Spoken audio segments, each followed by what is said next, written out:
You're such an asshole.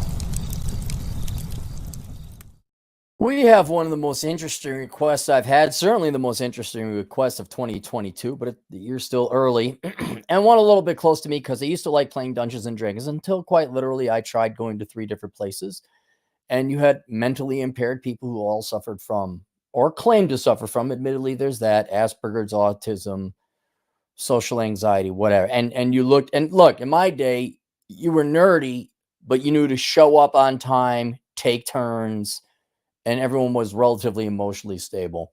When I more recently went at a public game, everyone had to be a comedian. There was always inside jokes. In other words, and this is what Dungeons and Dragons has largely become now. D&D has largely become a place for either people who have a genuine mental illness or people who are faking having a mental illness to show up and not play a game, but to socialize. And it was not playable. A normal functioning human cannot go and play Dungeons and Dragons in public anymore. It has been co-opted by mentally ill people who don't want to play the game. They just want to they want to LARP. It's an escape. Ooh, look at my level 33 paladin, whatever. Like, that's their life. I just wish they'd go play video games instead, because I remember the times you could actually show up on time, get a pet camp. I remember one time we never left the bar.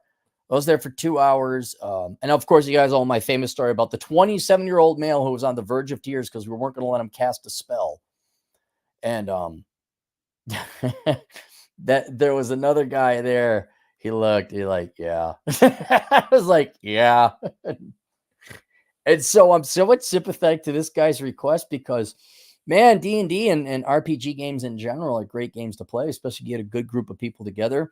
But there ain't no people together, and now the only way you could do it is to do it online. So let's go ahead and do this.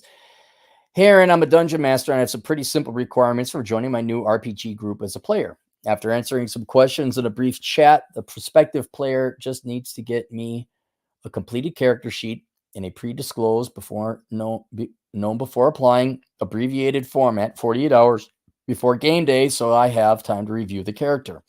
This is communicated to them and written in an accessible document as a reminder. Everyone and their mom just ignored this. Well, really?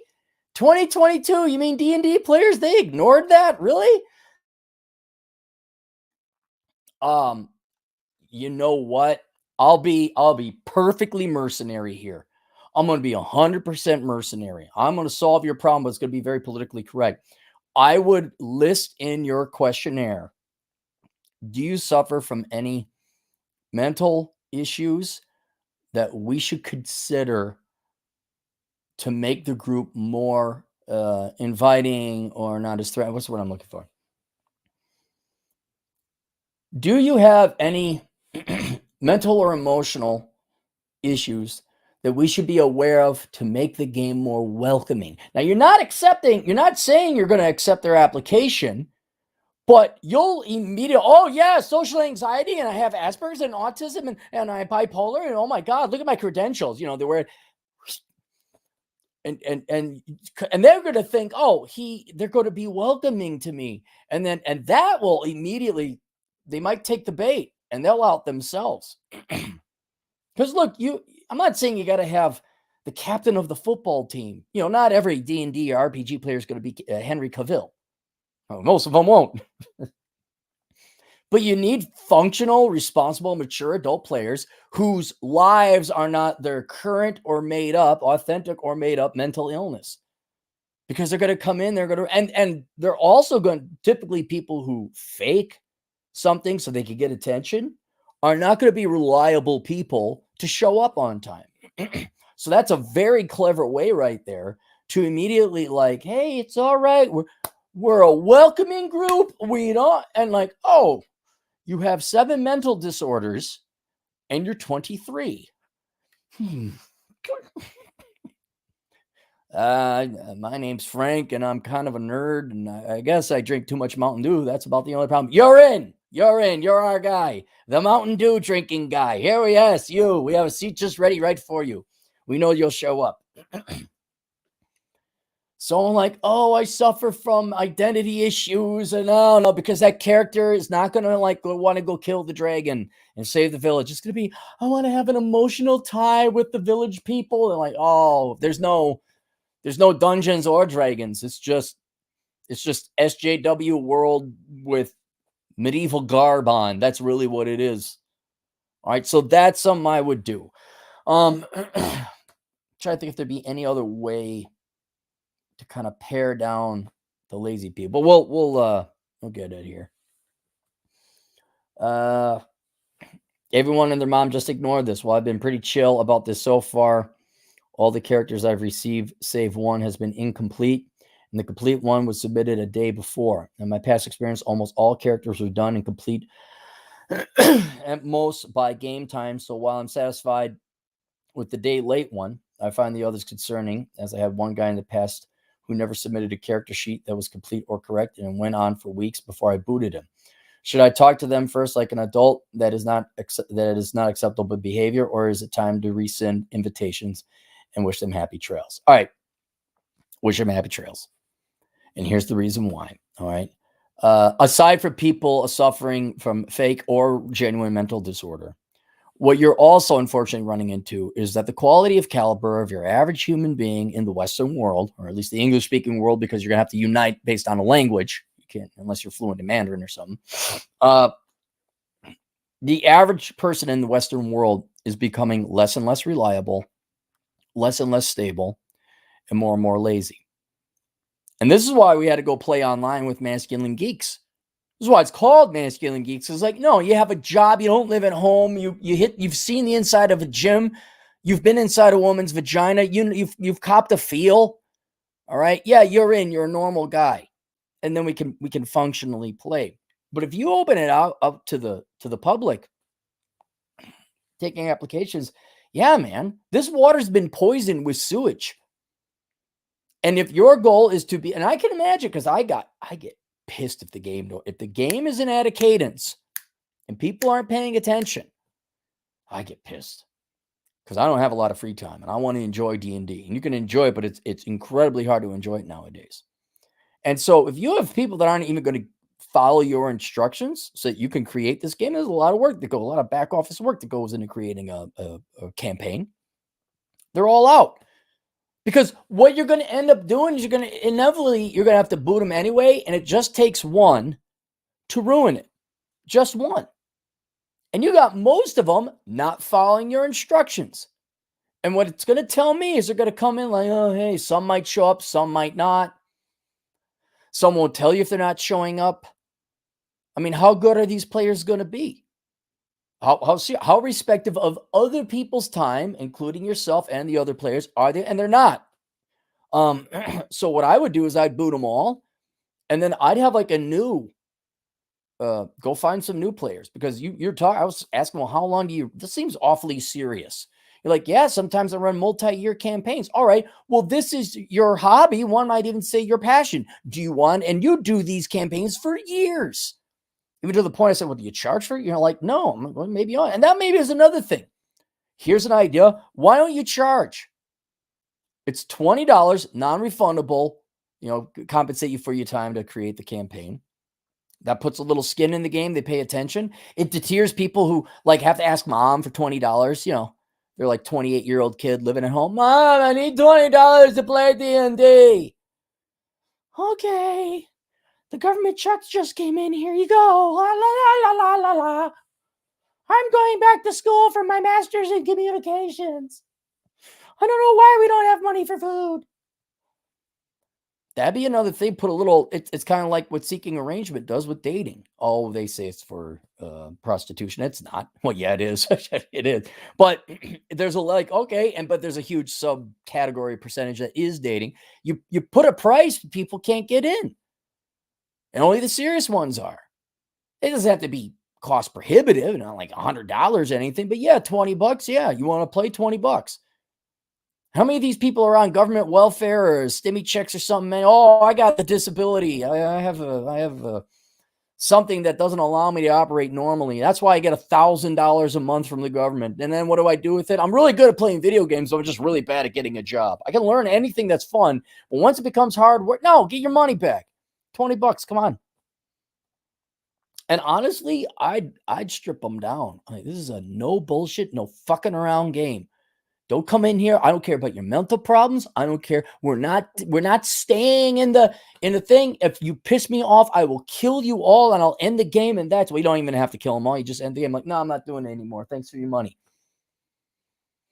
Right? And you can put it right in there. We are a serious gaming club. You must be an adult. You must show up on time. You must submit this paperwork to me. There's no goofing around. There's no comedians. There's no you jibber jabbering. There's no fucking around. You either play the game for the mission or not. And they could go anywhere for the not D&D game. That's pretty much anywhere in public right now. Go to any comic book store or any gaming store. They got it open for people who don't want to play D&D while playing D&D. And then they do their funny nerd jokes. Remember that time? Oh, zap. Natural 20. Rolling this. Shake, shake. Duck, duck, duck, duck, duck. Oh, there's no one to play with. Oh, it is much nicer, though. Oh. Yeah, man. If you're going to do this here's the other thing about the internet. If you want to do this online, you can fish the whole ocean. As long as they speak English, I'd even start recruiting in other countries where they're more responsible and more mature. Anyone who speaks it like, hey, you want to come in? Here's the requirements. I would even be willing to take newbies, do a training session, because if they're new and they're willing to show up, like, yeah, how do I play? What do I do? Well, you do this, and okay, all right, well, come on, I'll do a training session. But yeah, life is too short to play with mentally ill people playing D&D. Right. Now, if you're mentally ill and that's what you get off on, not playing D&D while playing D&D, all right, yeah, go have fun. Well, there it is. Seems very popular not playing D&D while playing D&D. It's the new hip thing.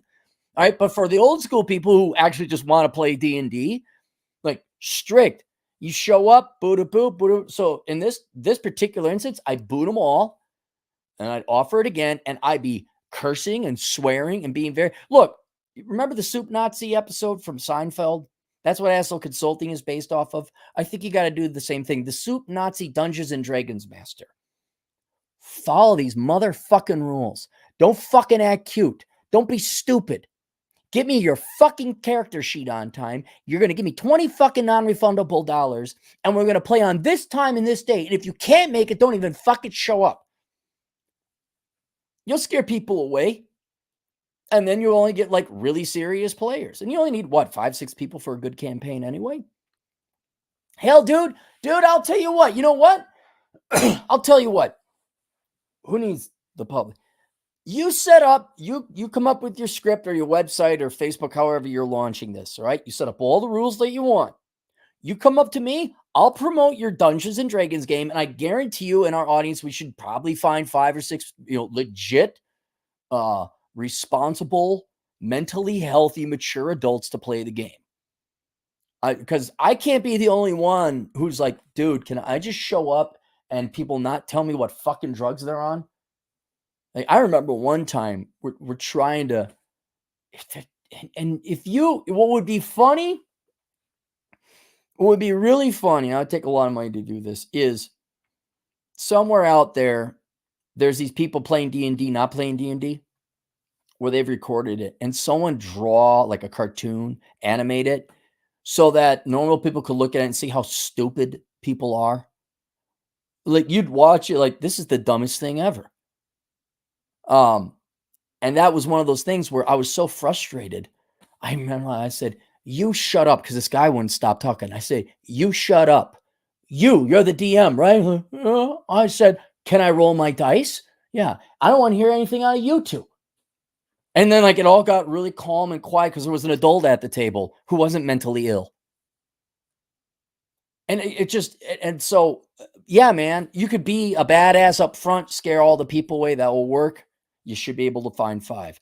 But if you want, we'll just call it mature adult D&D. responsible adult must have a job, adult D&D. You'll have to submit a copy of your W-2 form. But yeah, I should be able to find like 5 or 6 people that will show up on time. Hell, even the chat room, probably people even say, "Hey, hit me up here." Because this is not just this is nationwide, this is cultural wide. There are normal people who have sex with women and have seen the inside of a vagina that just want to play a good old-fashioned game of D&D. Not let me use it as a vehicle to show you how unique and colorful I am with all whatever my I was gonna say mental disorders, certainly, but then also my zany, clever, funny humor. Look how nerdy. Oh, and then my other favorite is the guy who knows all the rules of Dungeons and Dragons. Technically, actually, you want how about you just get you some normal guys that want to play, or maybe a gal too, some normal people want to play D&D. That's it.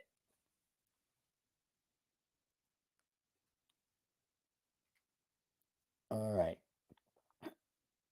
I will say in general, though, if you're the dungeon master, especially now, like, yeah, you rule with an iron fist. You don't tolerate any BS. Here, this is interesting. It's all over the world. Both Asia and the West are getting lazy and unreliable. Life too easy everywhere. All right, then we go to Africa. We go to this former Soviet bloc. We go to Central and South America. There's got to be a group of people that just want to play a game.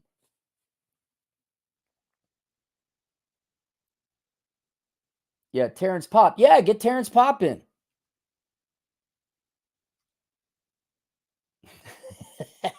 No D&D for you. Yeah.